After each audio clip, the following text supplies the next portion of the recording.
Good morning. It's Ayya Vimala, and it's Friday, July 17th. We're back to a beautiful day after some couple of rainy days, and the rain was good.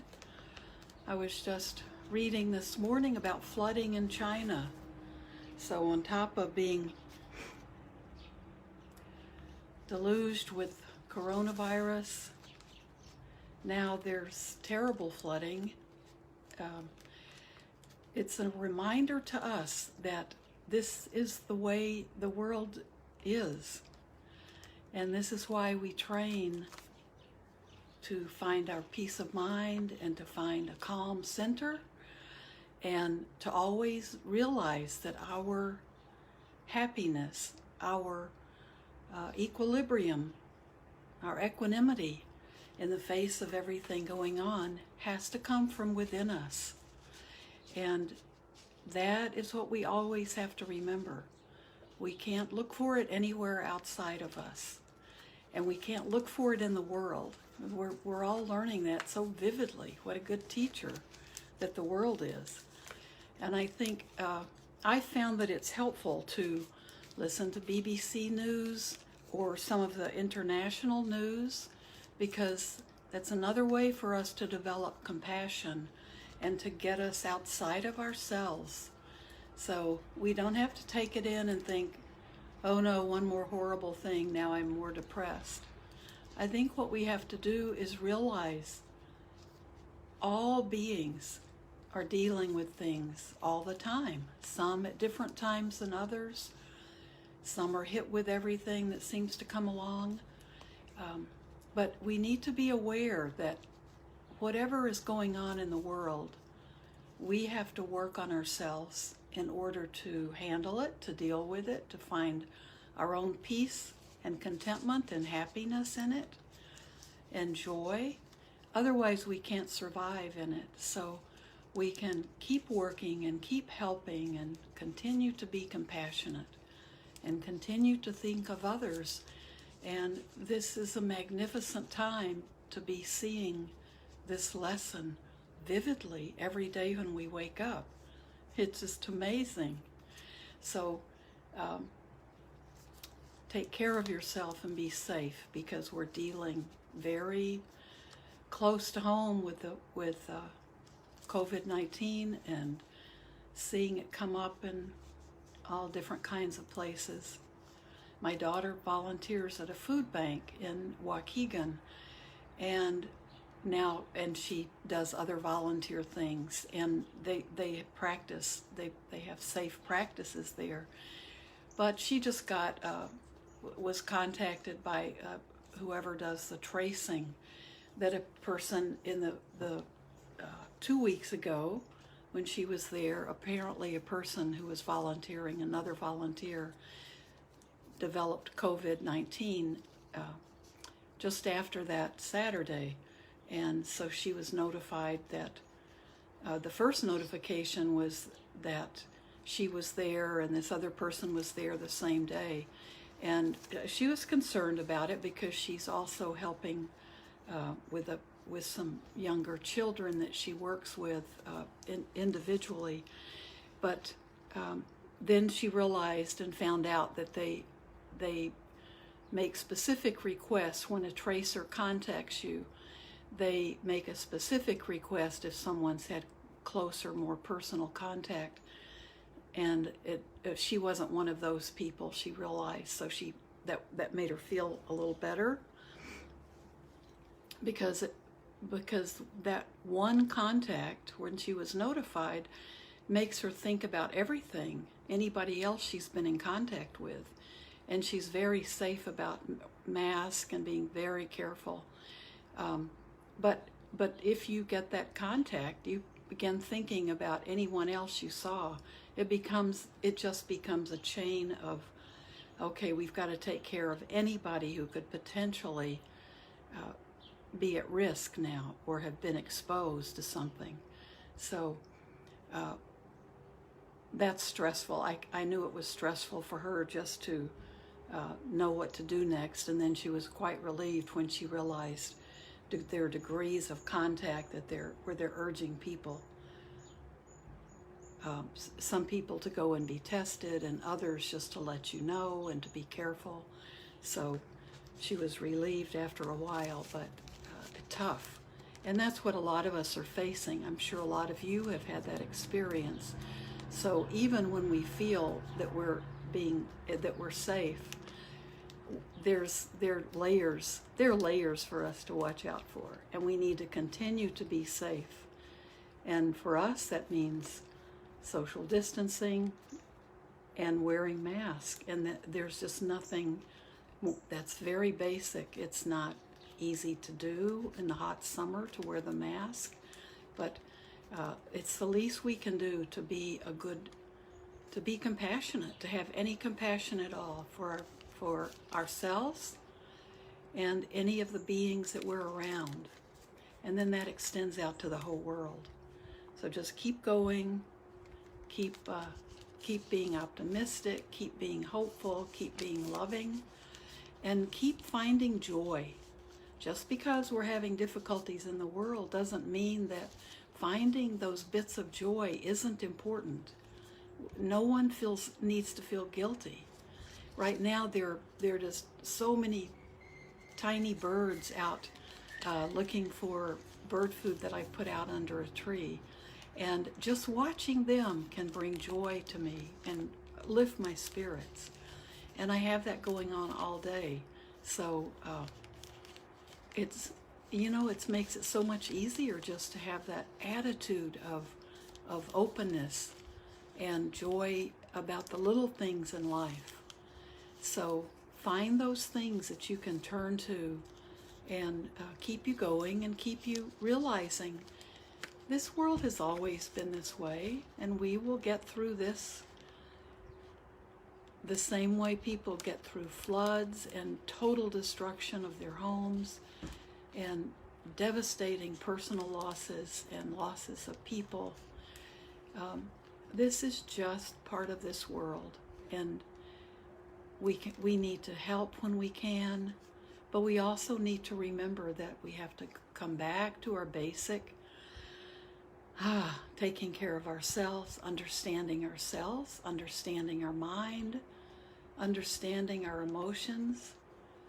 And when we can recognize them and then accept them, okay, I'm feeling really sad right now. We have to see it, and then we have to accept it. Okay, that's how I'm feeling right now.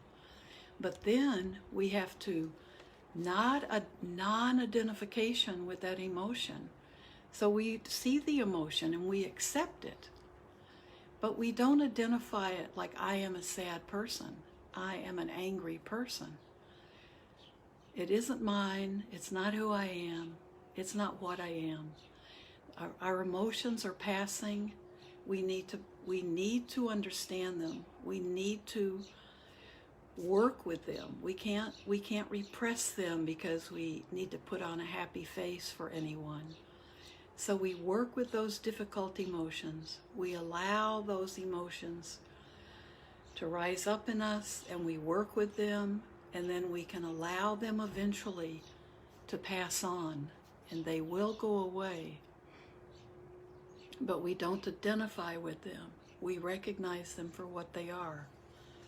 So we have lots of opportunities, right, these days, because we go from one emotional state to another, I'm sure. Just like the birds go from one bird feeder to another. So just imagine that. Like, I see the birds, like maybe 50 of them around this tree, and then they just all as a group lift up and fly off to another place they found where someone's offering them extra food, and they lift up and then they're gone. Now they'll come back. Not exactly the same birds or in the same pattern, and I may not have the same food out there, or there may not be much food, but they'll come back. But they aren't my birds. They're not mine. So they're not who I am. They're not, I'm not living through them. So think of those things, the things that are we can really say they're not mine. And our emotions are like that. They don't define us. They don't tell us how we have to be in the world.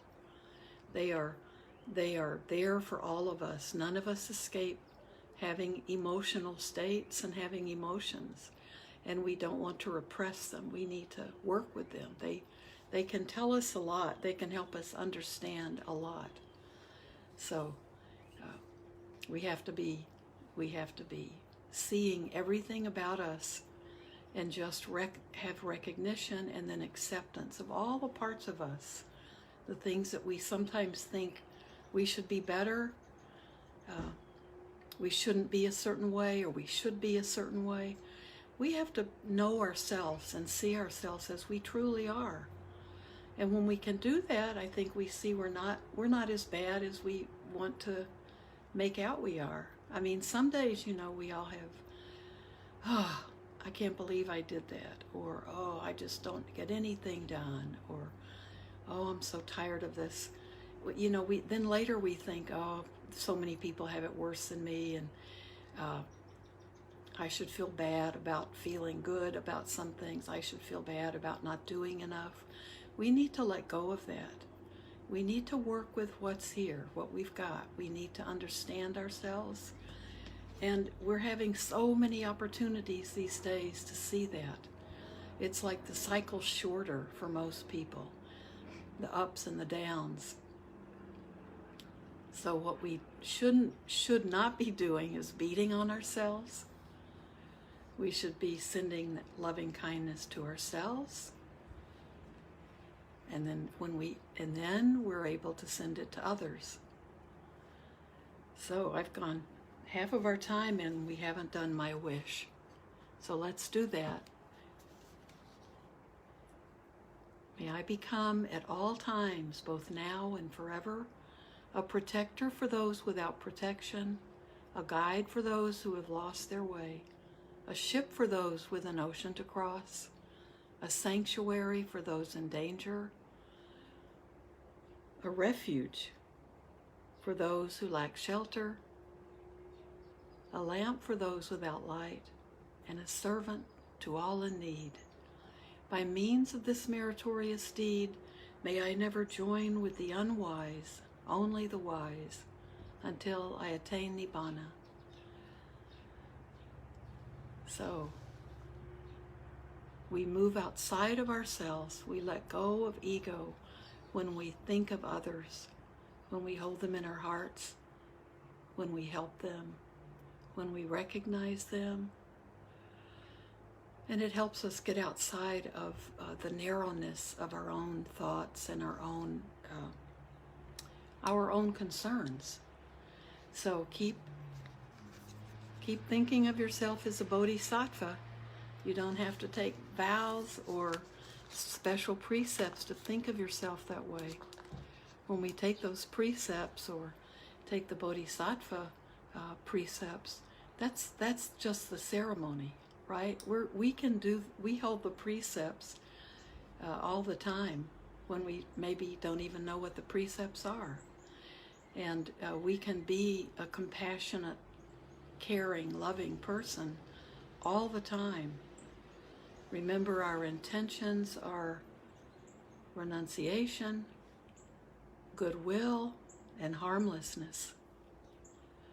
And if you're walking, you can use those 3 words to just let each step be renunciate, kindness, harmlessness, however you want to use them. But remember, if we go forward every day and all of our resolve boils down to those 3 things, we'll be okay with whatever we do. So why don't we sit? It's a beautiful day, and take care of any grocery shopping you need to do before the weekend, because it'll be crowded. It'll be more crowded. And even with mask on, we know it's good to avoid those crowds. So find that comfortable position. Birds are coming back. See, those things, everything comes back. We're seeing the rise, and things are sustained for just a second, and then they dissolve. And things rise, they sustain for a second, and then they dissolve. And that's the way the world is. So this is just a second, not even a wink of an eye to the world. This the 4 months plus that we're going on. So look at nature and see the same thing. So you're in your position. If you're on the floor or if you're sitting or standing, lift up. Just feel yourself lift up from your waist. Let your spine be lifted. Feel your head resting as balanced as make it feel balanced. Move it around, get it into that sweet spot where you feel like you're really in line. Your body's in line with itself. If you can, close your eyes. Maybe start with a few deep breaths to bring you into your body.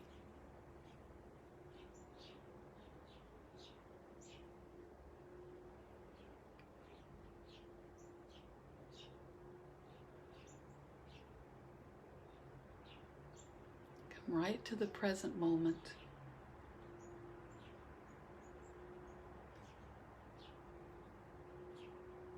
Let all your thoughts just kind of do what they need to do without your attention.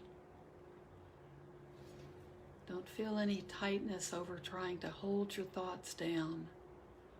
Just allow them to come and go, but we don't feed them. We don't get caught up in them. We just allow them to come and go.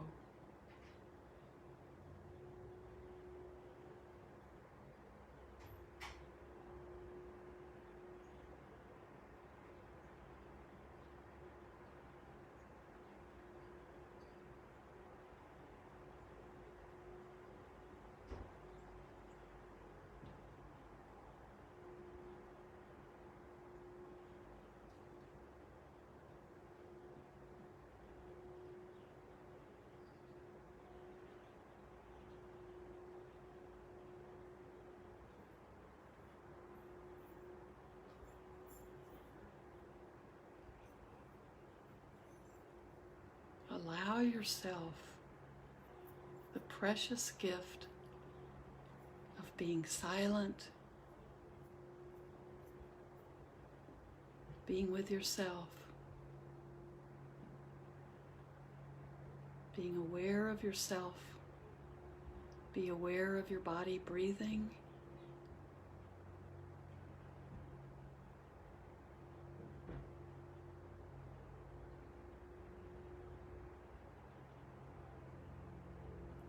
Let the sensations of your body breathing be the focus of your attention.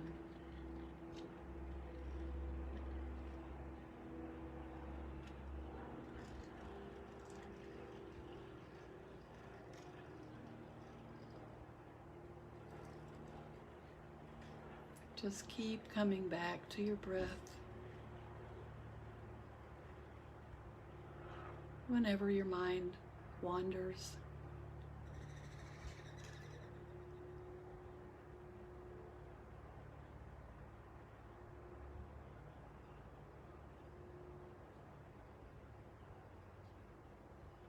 Stay with your breath.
You may notice having the same thoughts over and over.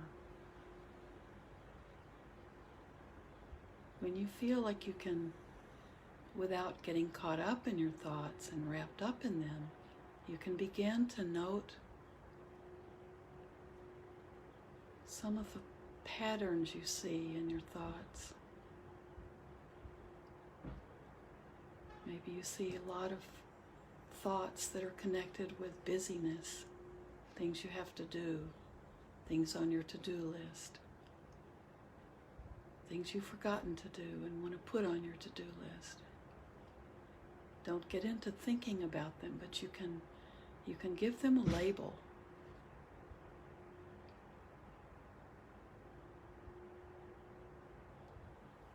One suggestion is make up some silly phrase that you understand easily that might cover a category of your top 10 favorite thought patterns. Because we don't want to get caught up in thinking when we watch our thoughts. But they give us valuable information. These are our habitual thought patterns that arise all the time.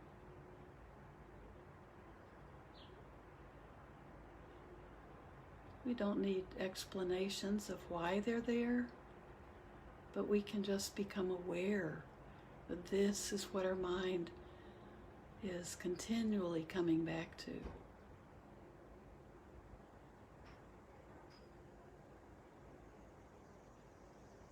It's not who we are. It's just that incredible proliferation of thoughts that our mind keeps kicking out. And this is what we want to replace with something better, something that doesn't keep us trapped. First, we have to recognize what we've got going on.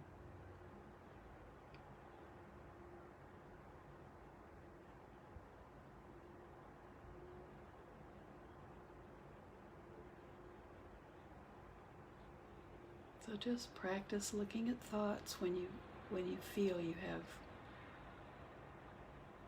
enough steadiness in your breath and your practice that you won't be distracted completely.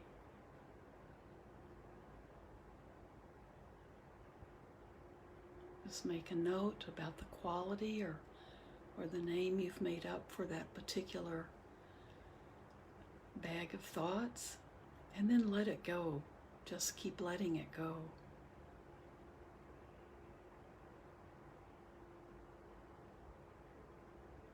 Come back to your breath, and then if you notice another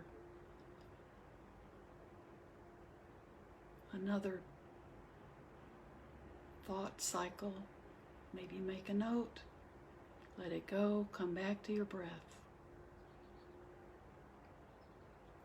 And I mean make a mental note.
coming back to your breath.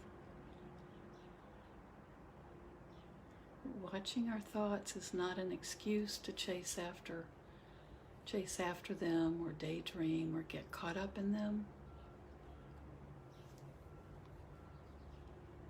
So keep coming back to your breath if you see yourself doing that.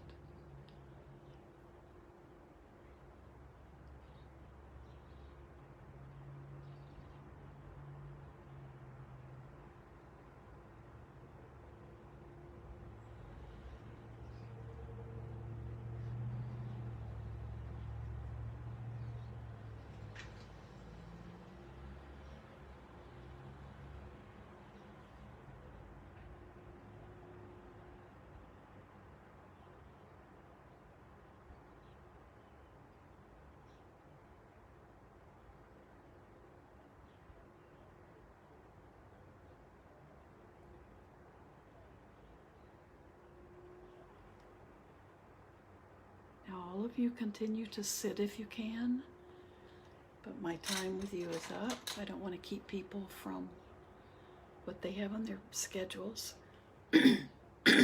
So keep sitting if you can. May I become at all times, both now and forever, a protector for those without protection, a guide for those who have lost their way, a ship for those with an ocean to cross, a sanctuary for those in danger, a lamp for those without light, a place of refuge for those who lack shelter, and a servant to all in need. By means of this meritorious deed, may I never join with the unwise, only the wise, until the time I attain Nibbana.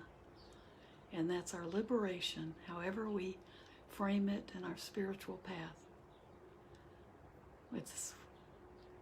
It's the goal. So keep going. If you can sit longer, please do. And have a beautiful day. I'll see you Sunday, or you'll hear me, or I'll be doing this on Sunday. So make sure, Saturday the temple's open again. So take care. I feel the presence of all of you in my life. Thank you so much.